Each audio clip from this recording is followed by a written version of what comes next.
We are ready to go. Thank you, everyone, for coming this evening, trying also to avoid the long queue of the and reverberations of the strike. And one of our guests didn't manage to avoid that, and so we will have to do without him. He's stuck somewhere abroad. But we are extremely excited and honored to have Philippe Rekacewicz from Monde Diplomatique and Marianne Skjulhaug joining us this evening. Stuart Franklin from Magnum couldn't make it, but we managed to bring in somehow remotely another photographer, Armin Linke, who will present his work just on the screen. This is an initiative of many to come to start a series of discussions about the contemporary relations between the transformations of space and the transformations of institutions that try to inhabit and govern those spaces. And we are starting this evening with a roundtable discussion that somehow brings along a long research that we started at Territorial agency almost 5 years ago. A research that tried to investigate how architecture can operate at a different level of magnitude by investigating, let's say, the series of deep transformations that are shaping the northern latitudes. So thank you very much for joining us here this evening, and please also join me in welcoming our guests this evening.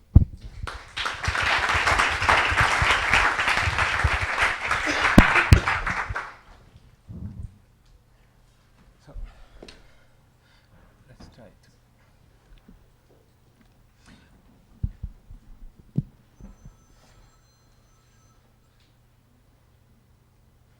Okay.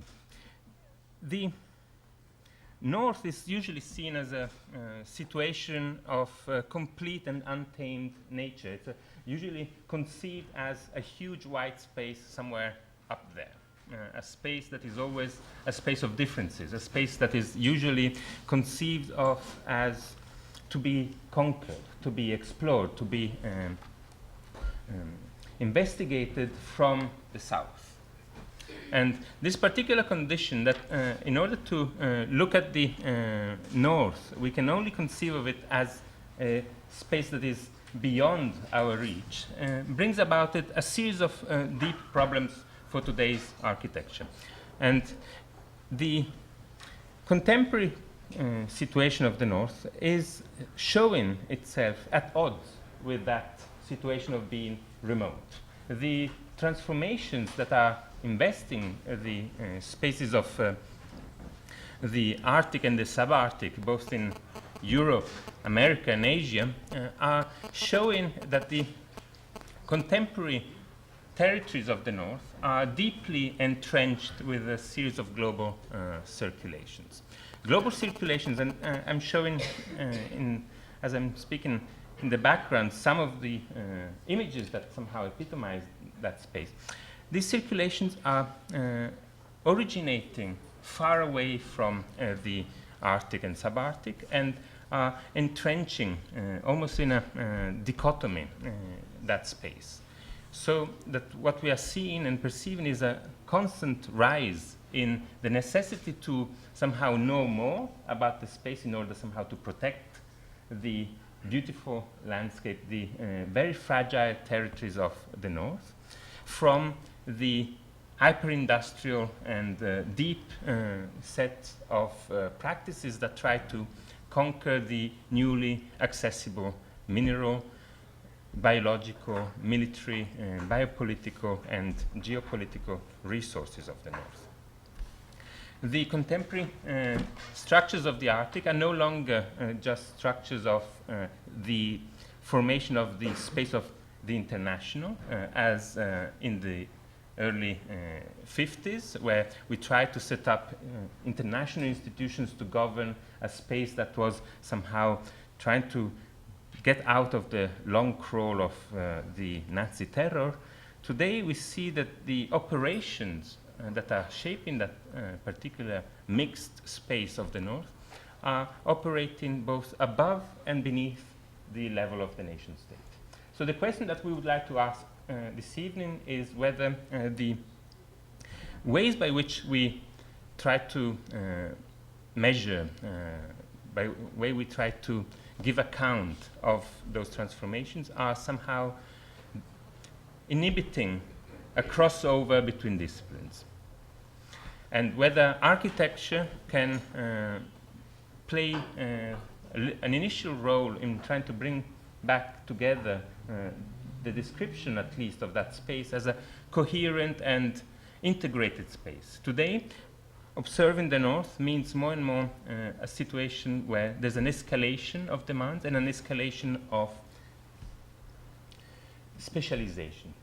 To be specialized in the North means to operate through clear rationalities, like you are a biologist, you measure biology. You are an infrastructural engineer, you measure the resistance to, let's say, floating in the melting muds that are left over by the climate change. If you are an oil rig expert, you will be completely operating almost in a solipsistic way. Suddenly we start seeing that everyone who's trying to measure for their reasons, that some of them are good-hearted reasons in order to, for instance, measure even, like in this other film that we're seeing, the cryosphere and its thinning, somehow bring about a separation of knowledge, a separation of expertise and a separation of possibility of acting. This is showing at the same time a capacity to bring about a sustained focus on the transformations that are occurring in the North, but at the same time shows the extreme dispersity, scarcity of connections between the different operations. So we see a lot of initiatives about climate change disconnected from the initiatives about intervening into the infrastructure. A lot of infrastructural initiatives being next to the military initiatives, and so on and so forth. So what we somehow could say, and this is why we are convening this roundtable, is that the very space that somehow generated the notion of the international today is also showing its limits. It's showing that the current conceptualization of scale at a larger magnitude is waning. And this brings about, again, the question of whether architecture can operate at that level of magnitude. Somehow we are facing a situation where we can clearly understand conceptually and practically the entire territory of the North as a large system, of construction, and a sustained system of construction of inhabitation in the higher latitudes that is an architecture. But because it's so large, architecture somehow becomes less and less architectural and more open to other forces, more and more open to other expertise and change. So it's, again, a paradox. So we are faced with a double question this evening. On one side, how to restart a discussion on the international, and the other side, can we build a common and shared image of the North? So I would like firstly to ask Philippe Rekacewicz, who's a geographer and a worldwide renowned journalist from Le Monde Diplomatique, to start your presentation and on the different modes of representation of these issues. Worldwide, I'm not sure, but at least in the North, because this was one of the area I was investigating the last 15 years. I actually, beside my position as a journalist in Le Monde Diplomatique in France, I have been also authorized by the newspaper to work for the United Nations Environment Program for 10 years, especially on the Arctic area. And then I left the Arctic area to take care more of post-Soviet countries. But as there is Russia in post-Soviet countries, I continued to take care a little bit of the Arctic. So we were speaking a little bit about image, and maybe what I would like to do a little bit also is to break some preconceived ideas on the Arctic also, and why we have this interest now for this region. This region that I recalled was actually not as an unknown region. We have been actually Arctic between the Second World War and the fall of Soviet Union war was the strategic area, it was the focused area. We've almost forgot it. Now it's 20 years ago that Soviet Union has imploded, and we almost forgot. And after, of course, the chaos that came in the 90s to the years 2000 made us forget about the Arctic because we were busy with many other things. But we have to recall that this area we're going to speak and to evaluate in a way has been really at the center of the focus of the two great powerful empires, the Soviet empires and the American empires, all along during the war. And they have developed there, of course, because this was the strategic area, the conflict area, an enormous amount of military facilities, which are not entirely clean today, 20 years after the World War. It's still an ongoing process through different international organizations, among which actually United States, Norwegian, Russian, Finnish, Swedish, all the people which have an interest in Arctic area are participating today. There is two. I think there is the Barents. I have noted the name because Initiative. the Barents Initiative is one, and the other one even more important, and it's called AMEX. I think it's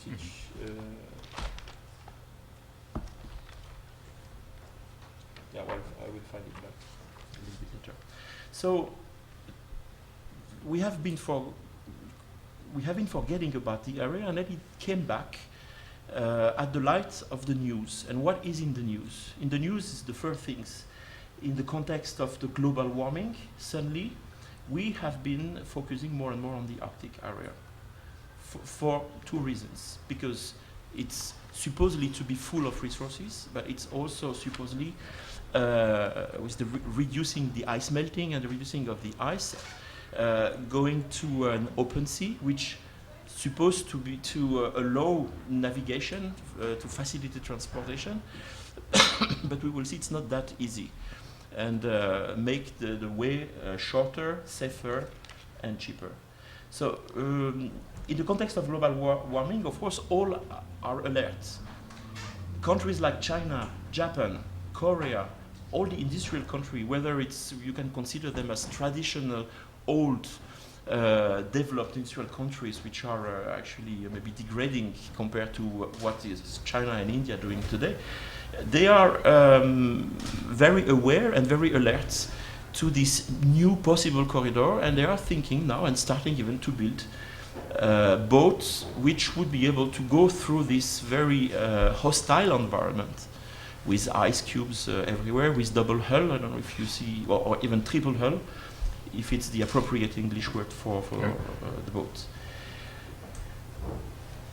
On roads, we're thinking about the northwest and the northeast passage along the Canadian coast and along the Russian coast.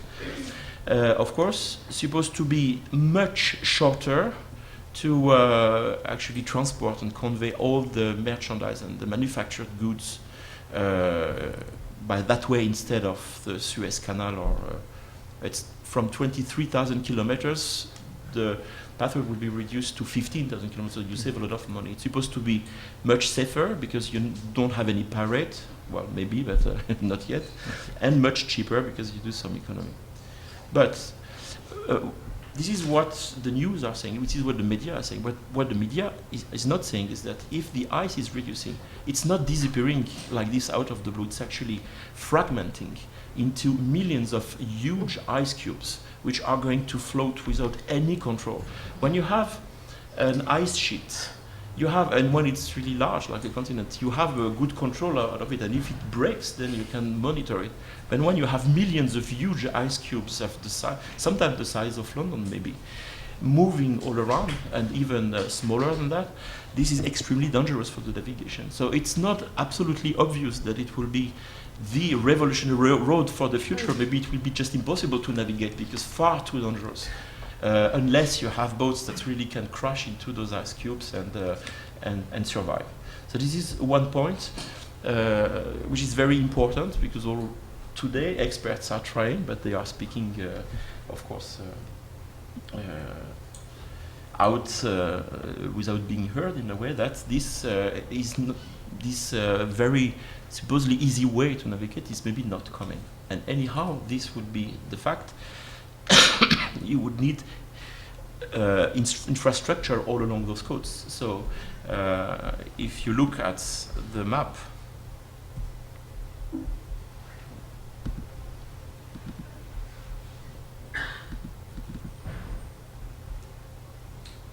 of the agglomeration of the cities, if you see it, there is a part of this Fennoscandian part here, extremely little infrastructure. So it would need also for a very huge increase of the traffic, need infrastructures which doesn't exist, which would also cost billions to build. So transport, not sure that it will, it's for now. In the context of resource exploitation, the terrestrial area, it's already done. You have the Tamir, the Tamir regions, you have the Siberia, the Barents Sea for a little while. You have Norilsk and all the mines. You have Murmansk area with actually some mine, Murmansk and nickel with some mine. So the terrestrial area in the Arctic, in very, very hostile environment, it's already done, and the nature, the environment is already extremely degraded, sometimes even not reclaimable in certain parts of the regions. When we speak about Norilsk, if any of you have been in Norilsk one day, you could see that you wouldn't understand how the environment could be recovered actually from such a huge and violent impact of the industry there. In the sea, it's in another story. This is, of course, with the ice sheet, a very hostile environment. There is some sort of exploitation, so they start to drill into the ice, but there is a lot that remains to do, and of course, in the perspective of this reduction of these ice sheets, it's also supposed to be more easy to go and fetch the resources, the reserves that are estimated. But there is another political point here, which we have also to mitigate a little bit this idea. You probably remain on the idea that this region is full of resources and there is billions, and this is maybe the new Congo of the new mining place and the new Saudi Arabia or whatever. It's not sure, because in oil and gas industry, what prevails is the big bluff. Those people are always bluffing for political reason. For example, we were told that Central Asia was full of oil and gas. We know today that it's not true at all. It was a big bluff. Just they have eventually built a huge pipeline, which is only used 30% of the capacity for billions. But this pipeline was political. It was strategic. It was not to evacuate and to be filled up with 100% of oil or gas. And it may be happening the same things. And experts all today, especially in these Russian places, are doubting that the resources are at the level the country are claiming. However, they are preparing the future, because the Russians, surprisingly, has made a deal 40 years after the beginning of the conflict with the Norwegian, and they have sorted out the difference. They have sorted out the conflict they have on the maritime line at the border of the two countries. That was really unexpected that it has happened too fast. But I think the two countries, after arguing so long about this line, it was question of resources, because there is oil and gas on both sides of it. They have found out that there was interest to cooperate and to make some compromise. And I think both countries has done huge compromise and have renounced to a part of the resources, but they have seen in the cooperation also much more opportunities. This leads me to finish with the a symbiosis with the two. We're speaking about the context of new roads of transportation, resources, and then geopolitics on how you will share this new area. And this is right into our concern, because we want to create a new image. We want to create an appropriate image of this region. Is that how we are going to share this area? And there is a big battle ongoing. And in this battle, each country has also, it's very paradoxal, but has, how could I say that, different behavior which is not especially linked to getting the biggest part of the cake. It's based on something else, and I will give some examples. The Russians, for example, are claiming half of the Arctic area. They are very gourmand, as we say in French. I don't even know what's the English word for that, but they really want to eat it, and they, with the worst faith possible, explaining that the Lomonosov Ridge belongs to them. They even went there 4,000 under the sea to put a flag of Russia to say, yeah, it's really our place there. This is claimed by Canada and by Greenland, so Denmark, but Greenland is on its way to be a little bit more independent, eventually completely independent, so Denmark is out. When you speak about Norway, Norway has a very modest claim about it. Norway wants to keep the 1920 Protocol of Paris that rules the area of Svalbard. This they want absolutely to keep and to renew when it comes to the end. And they claim a very little part above, which corresponds to maybe the 200 marine miles, for example, or something like that, but it's extremely modest compared to all others.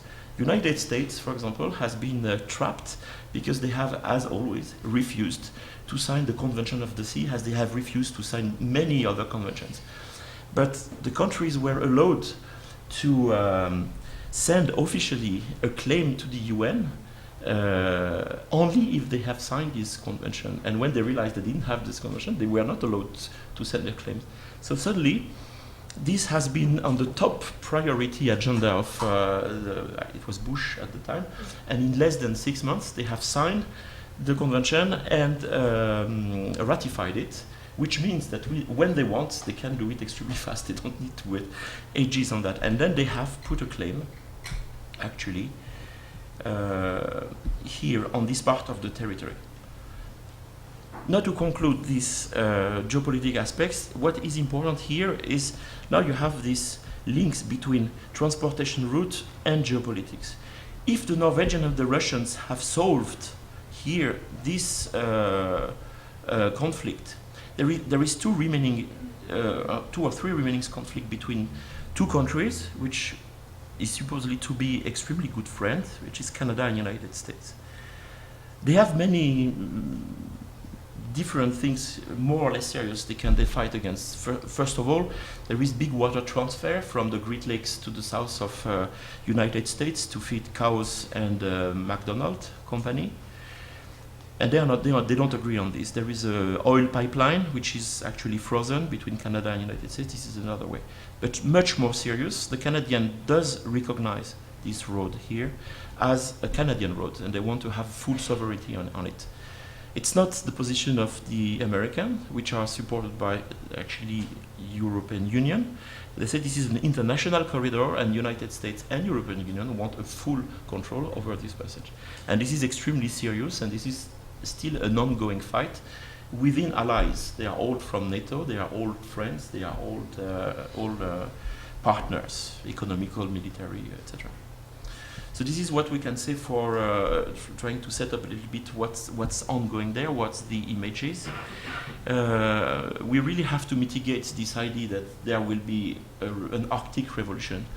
In our opinion, it's not going to come. I said, first of all, because of all these million ice cubes, which will probably make the navigation more complicated, even if not impossible. And also because there is some fight over the administrative line about the borders, which are going to multiply as long as we are going to make some discovery.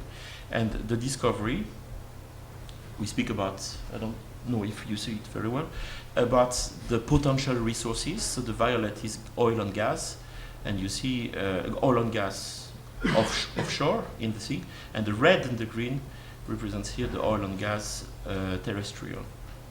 And once again, nobody knows today if it's totally enormous and if this can replace the depleting resources in other places in Russia, Qatar, and Central Asia and Saudi Arabia and Gulf country, and if this can replace in a sustainable way for 40, 50 years in addition of what we have in terms of energy.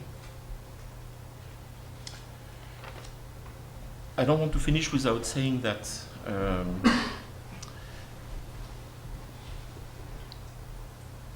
in the Arctic area, they are very little, but there is indigenous people. And in our vision, we forget very often about these indigenous people. Although they are very, very little, but they are producing a very large amount of territory. And actually, those people, I know particularly well the Inuits from Greenland and from Canada, they are scared to death for two things. For the impact of climate change, because this is actually damaging enormously the way they use their territories, because in many places they can't go anymore because the ice is becoming water, so all the hunting tracks and all this, they can't do the same way as before. And also because in northern Canada, when we went there, suddenly they discovered that there is some insects that they have never seen. There was just the wasps. They took it and they went to the administrative center and they said, we have never seen this here, what it is. So climate change is also meaning huge change in the biodiversity, so it will be changing a lot. But they are also extremely scared by the idea that suddenly Arctic will be colonized again, will be used again for transport. There will be some infrastructures which are going to be built. But again, I have to repeat, this is very difficult. Building infrastructure in a permafrost, which is melting, is extremely difficult, if not impossible. Navigating will probably be impossible. But the perception they have is that this is a threat which are going to change considerably their way of living. And why do I say colonizing again?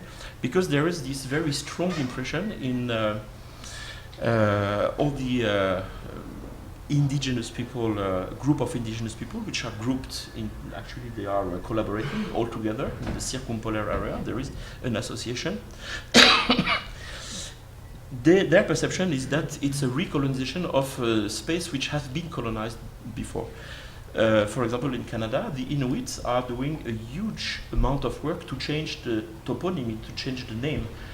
Most of those names is the names given by the English or the Canadians, and they try to find out what was the original, the Inuit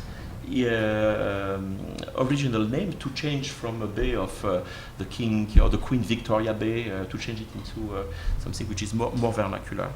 There is also a movement in Fennoscandia. I'm living in Norway, and I'm tied a little bit with the Sami community there, and there is also a fight to try to recover a little bit of not independence, but more autonomy, and also to recover a little bit of saying, and especially on the fishing rights. Norway had the chance to have the Sami Minister of Fisheries, which has done a lot also to try to allow the Sami people to get a word on which rights they had, small traditional fishermen, for example, for against the very huge industrial fishing fleets at that time. So that is it. It's all a question of perception. There is just one last map I want to show about perception. When we talk about the Arctic, I don't know if you are aware of that, but Arctic can mean a lot of different things. And here I have drawn a map which shows the different limits of the Arctic. It can be the 3 limit. It can be the 10 centigrade Celsius limit. It can be an administrative limit, something you decide this is the Arctic area. And you see all those limits makes the Arctic area being very different. between here and here you have maybe 2,500 kilometers. We are not speaking about the things whether you are within the area of the Arctic or not. And how this relationship between the people, between the countries will be organized in it is a big challenge, of course, for the future. And the battle happens now. If we want to implement all the very nice idea we have on governance, respect to the nature, to the environment, and respect to the people, and especially the indigenous people, this is now we have to prove we are able to do those three things. Not to say, of course, that the environment is extremely fragile. In an Arctic and cold area, the environment recovers much, much more slowly in case of black tide or pollutions or whatever. In this case, of course, we have to take some more important measures. That's it for now, and then we talk a little bit more after. Good. I think that the an initial question, or even just a remark, it looks like the fight that you say is going on. The conditions that we are experiencing is one of being threatened. We are threatened by the vision of neocolonialism. We are threatened by a vision of climate change. We are threatened by a vision that someone else might take over the control of the transport system. We are threatened by the icebergs. It is as if we are back in a medieval condition where we shape our environment through the pressures of fear. And it's obvious that those pressures are also channeled so much by the very practices of institutionalizing the threat, of trying to diminish the risk, of establishing basically insurance companies, for instance, for transport systems, establishing engineering systems in order to reduce the risk of permafrost, establishing governance measures. Again, we see that the problem falls back into the fragmentation of risks. I wanted to ask you very shortly before then moving to Marianne, how you sense that your work, for instance, as a cartographer, is producing a counter position, or it plays along those lines, but always providing a side view. And I'm very happy that, for instance, you're bringing up this Chinese map. How does cartography produce a vision of the world that is alternative? Yeah, the cartography helps actually to break the preconceived idea, because it's so easy to talk about the problems. It's so difficult to show the problem. In 2003, when we started, we published the first atlas on globalization. We have actually done it as a challenge. We've been writing on the globalization movement. You can be so abstract. You can just it's a discourse. You can just discuss it with nice phrases, nice sentences, nice words, and then this is easy because you don't need to localize yourself on the map, longitude and latitude. When it comes to show what looks like globalization on the world, but the map is a representation of the world, which is everything but the reality. It's an intellectual image. So what you do, you will map on the map the perception you have of the world, which is not necessarily what happens in the reality, if you understand. And a map is this. So your question is interesting in this respect, is that we are going to map how we perceive the problem is. But the way we perceive it, we have a vision of it, although even if we have been traveling in those regions extensively, like I did, most of the information is coming through many filters. The filters of media, of television, of newspapers, encyclopedia, books, the discussions you have with the people, and even when you see a film on it, there is a frame, and you see what is in the frame, but you don't see what is beside. And if you don't know the culture, if you are not very tight with the culture, it's also very difficult to maybe understand, because it's not your culture. All those things are filters, and you get a sense of the reality through these filters. So me, as a geographer, cartographer, when I will produce a map, all the maps which are produced in this atlas of the Arctic, vital Arctic graphic, which is actually free for download. You can download it on the site of the United Nations Environment Programme in Norway. You can use it free. It's public. We did. It's paid by you actually. It's by international taxpayers. So it's all this material is totally free to use by each of us. So you can download it there. But what it shows, it doesn't show reality. This is, I insist really, it shows the perceptions we have of this area, and this is more the way we see it, and probably different people wouldn't see it the same way, even though you discuss with the people. Of course, there is tangible things, there is real things like this blue line here, which obviously shows that it's much shorter to go from Beijing or Shanghai to Northern America by that way, instead of going all around Africa, Cap de Bonne-Espérance, and going here. So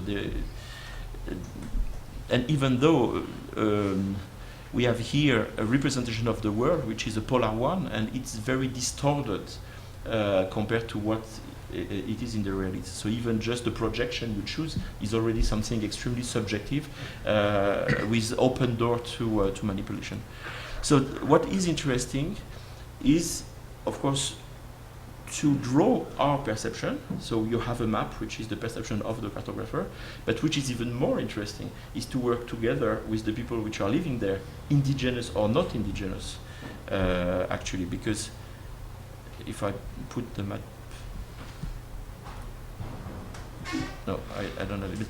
There is, in all those cities, those blue points, it's only 10% of people which can be said being indigenous. All the rest are, well, we are not going to call them settlers, but they are people coming from somewhere else. They are not originally from the Arctic, from the south. Yeah. And in this case, working tightly together with them in a mapping exercise that we could call participative mapping exercise, will give another image which is not necessarily the reality as well. So you see, we enter in something very complex, but the positive aspects of this is that you can create your own image. I just want the people with who we are working being aware that what this image, this cartography we do is something which is subjective and is much more the vision we have, the perception, rather than the real reality that happens on the field. But this also helps to build okay, let's call it an utopia or something that would look like an utopian one.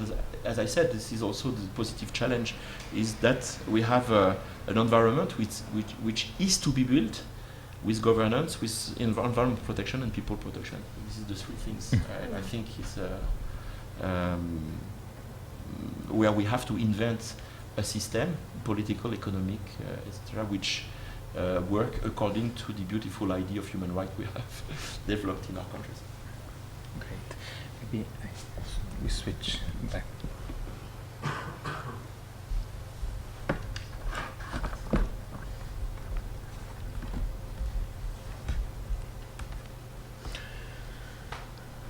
So, how to develop then these systems of aimed at coexistence and cohabitation? It looks like the image production that you're describing is a constructive process, a constructive system, which is exactly what architects would call architecture, a construction process. And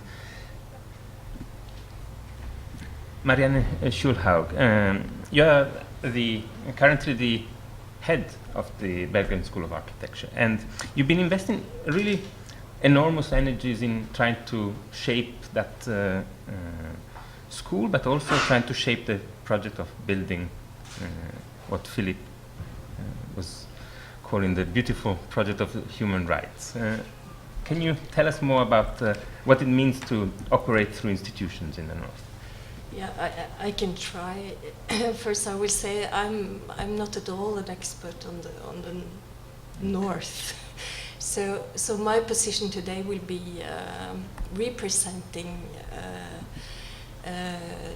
Bergen School of Architecture and also Oslo School of Architecture, and try to say something how we as schools of architecture try to go into this field, and also I think also as Norwegians in a way to take on some responsibility.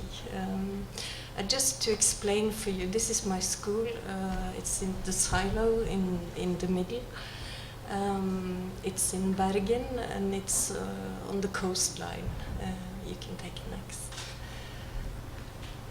And even if we sometimes have an almost Arctic view, I will say that we are still far away from the north, even if we are in Norway. So this is, I think, the first challenge as architects is to understand the scale of this enormous area. So you can take the next. And this is just to show one of, this is a diploma exhibition, and it's one student, Tone Berge. She actually worked with a project on Greenland. So this is just to give you an image in, where I come from, in a way. So I talked about how we can take, as Norwegian architect institutions, in a way, how we can follow up some interest and responsibility for the northern areas. And if you take the next. Our government just launched this announcement 2 weeks ago, and it's a report, and it's a policy document trying to sum up all different aspects of the Norwegian interests and the international interests in the northernmost areas. And you talked about the complexity and the difficulties in how architecture can go into this field. And I think this document is really showing also the problems and paradoxes for a nation to try to go into this. And even if we earlier today has been described as humble, I think it states very clear that Norway wants to be in a leading role in how to develop strategies for these areas. But the paradox is that the ambitions are so huge in a way, and the controversies are so close or on the surface. So how we can be a nation claiming a sustainable development and a sustainable ambition for the North, and at the same time want to exploit the resources, I think is quite complicated. You can take the next. So maybe these two notions, in a way, are the tension between them are where we stand right now, and where we as architects can try to go into and try to slow down, in a way, the how we look upon the North as a field of exploitation, and more go into it as a field of exploration. And even that is difficult. How do we do that? It's a huge question. So now I will just show you, you can take the next.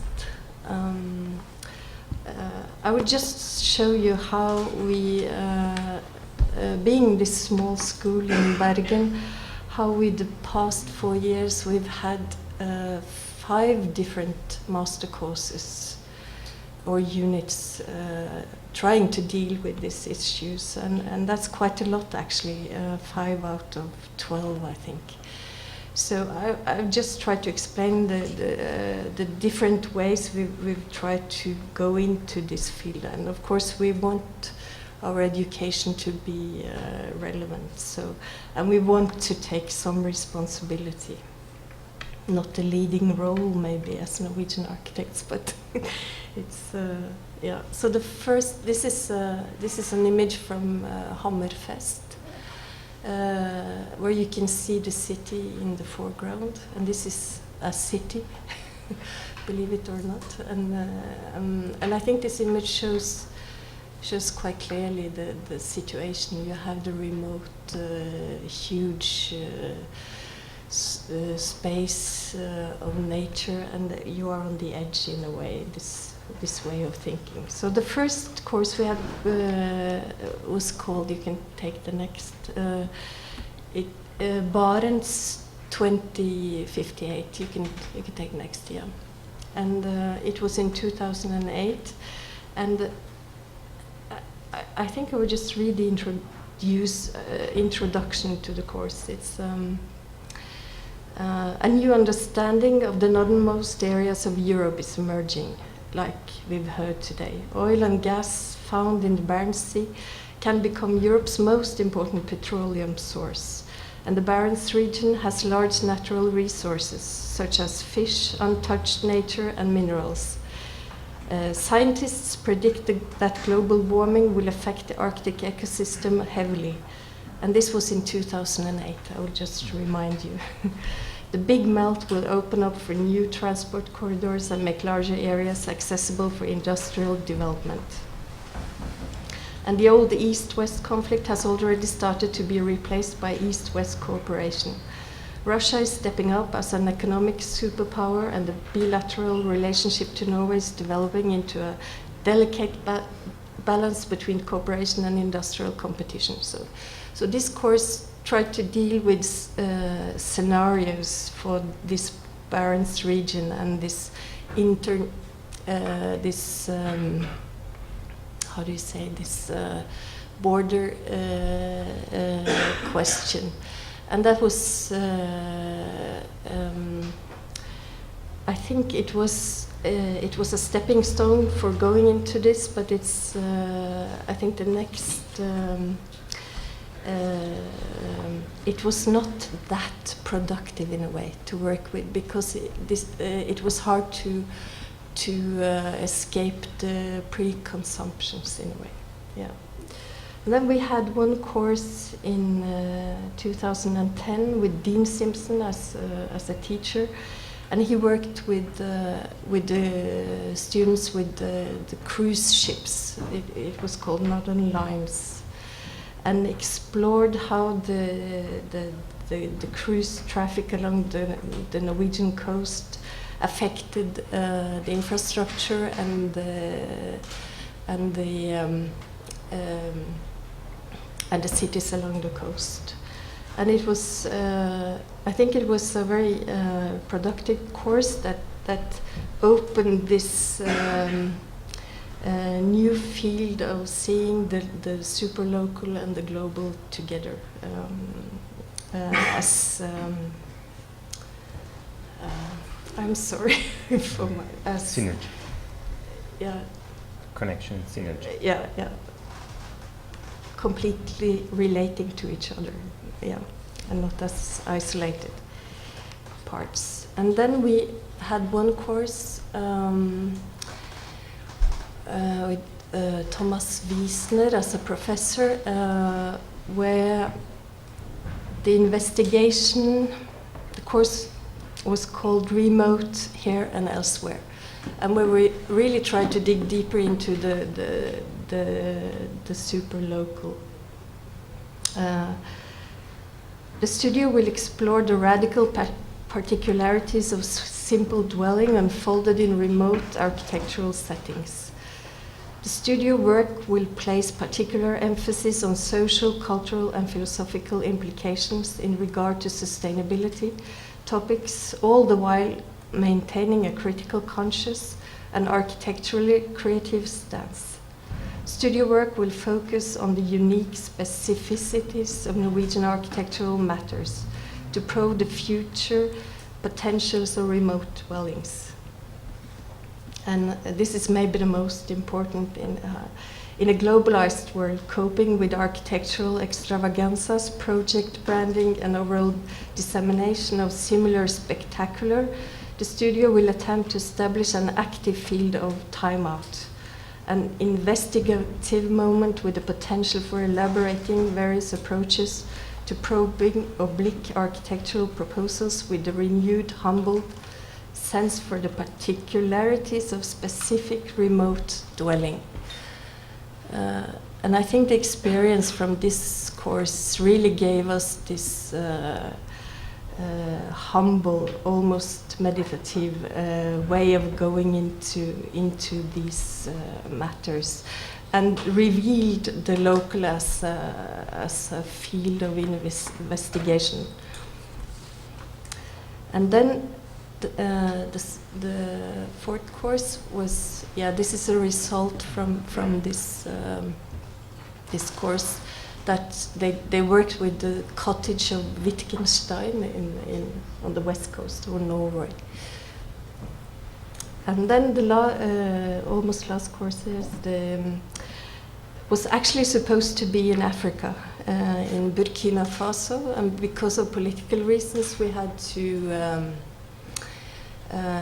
postpone it. And then we were in a quite critical condition because the course was supposed to start, and we thought, what should we do? And then we looked to the east, to Iceland, and we thought they have some experiences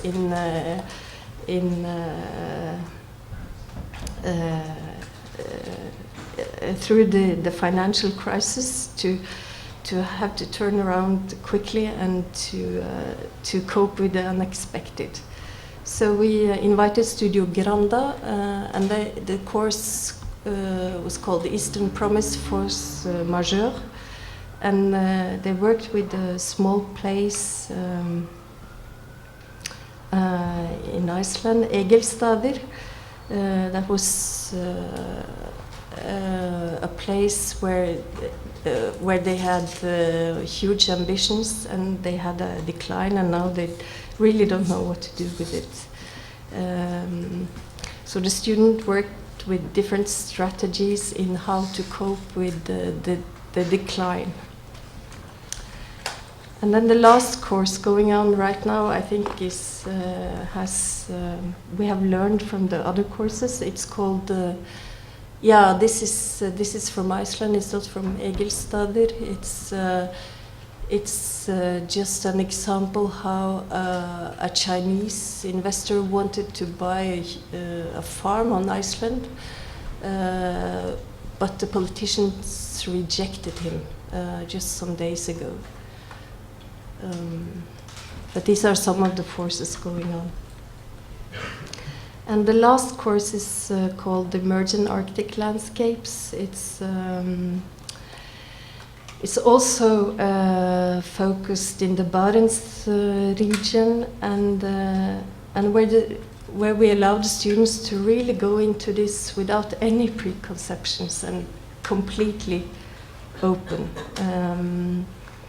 And hopefully this will bring us somewhere that can be productive in how we approach these huge thematic challenges.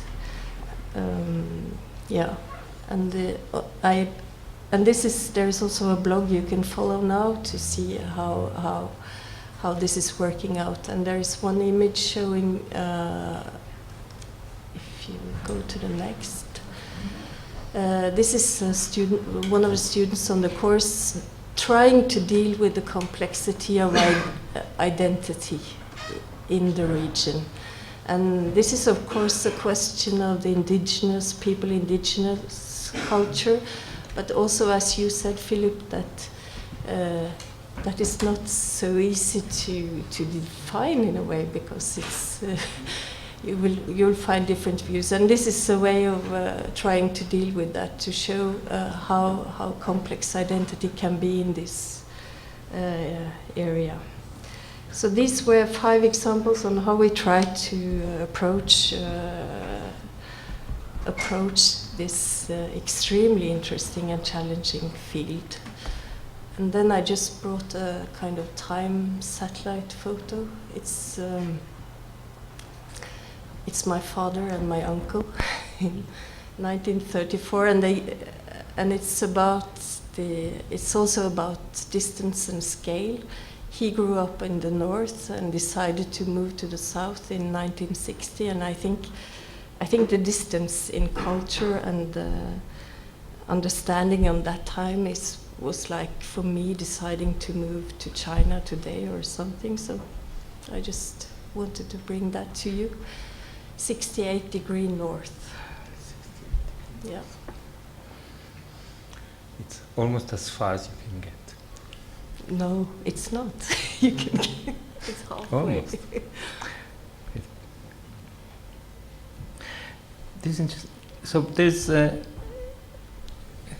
very interesting series of attempts to tackle the question, to see how architecture somehow can adjust to ongoing debates. And it's very interesting also to see that the first one is following then the claims of the news. No? It will open up access to, and then suddenly you see other courses trying to adapt more to notions of potential of remoteness, conditions that are more to do with local context and so on. And I'm wondering whether that dichotomy, that say the large-scale transformations on one side and the say force majeure and the smaller contained conditions of the practice is somehow maybe inhibiting exactly what we were discussing in the possibility of constructing, in the sense that we see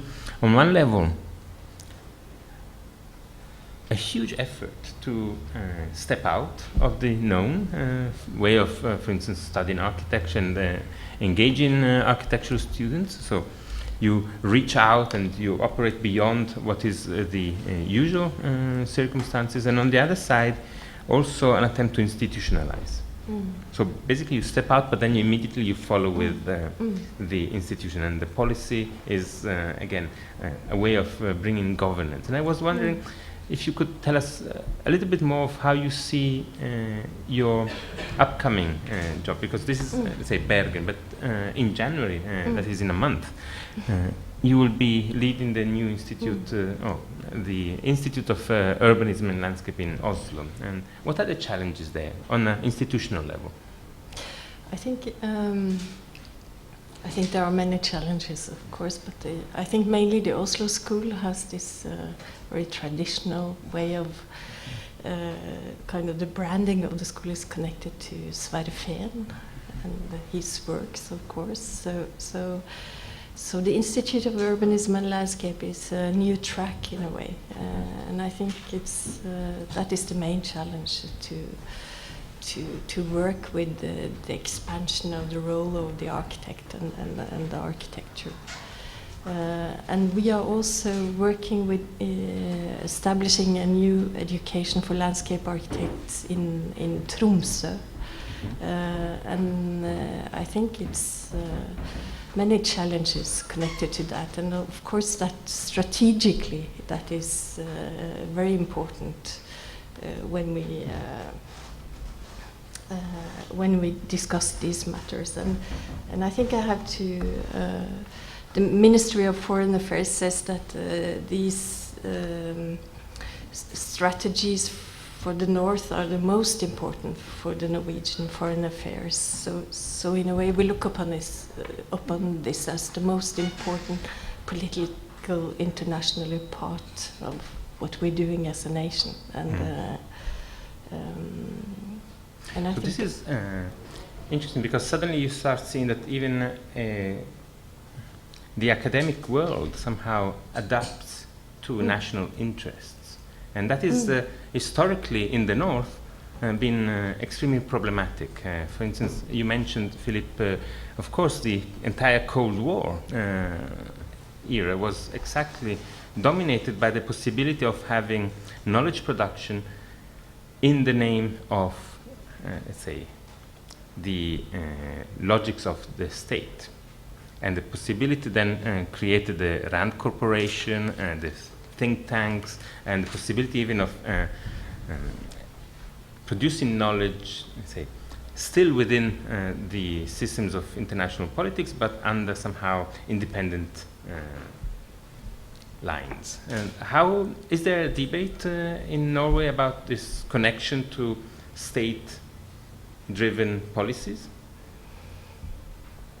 Do we have to comply with state-driven foreign policies? No, we don't have to, but there is, of course, a demand, or the government is always questioning if the research is relevant, if the academic works are relevant for society, and so, but it's not.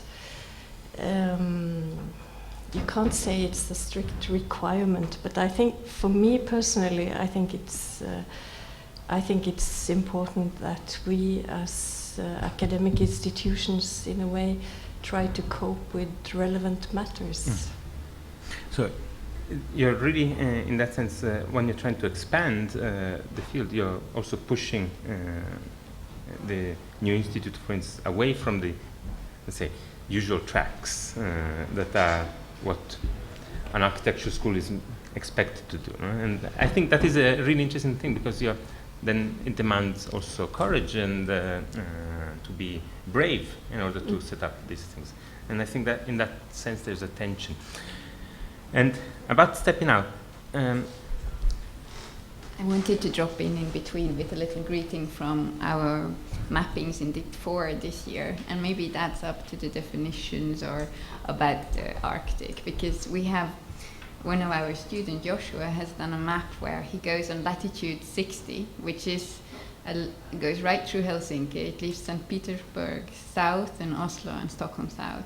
And if you calculate the inhabitants within that area of the Arctic, it is 10 million people, which is less than London. So I think what our next speaker will talk about is also the fact that designing or being in this area or doing work always come from the outside, no? It's too few people, and that's something to be very aware of also. 5 persons per square kilometers in the northern parts of Norway. and that's on land. So, In one of the most populated areas of the Arctic and subarctic regions. The entire stretches of Siberia and northern Canada also, probably even less. So what are the conditions of architecture when there's nobody?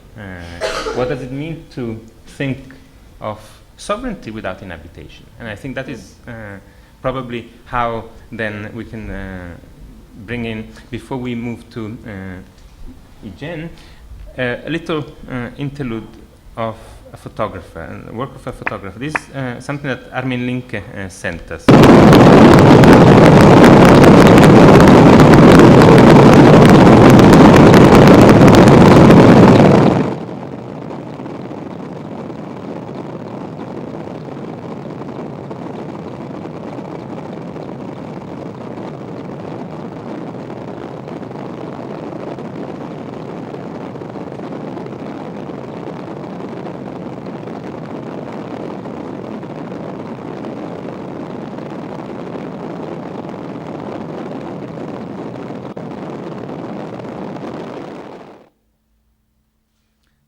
Somehow I find this little clip that Armin provided us extremely fascinating, of course, because of the growl of the helicopter. You cannot experience the Arctic without carrying with you, almost flying it together with it, a home, a shelter, and a particular condition. So I think that the particular work that Armin, in this case, is starting to show us can be say, almost as a preliminary introduction to the project that we will see in a couple of minutes. These are pictures that Armin Linke has taken on a very bizarre trip to the North Pole, together with television entertainer from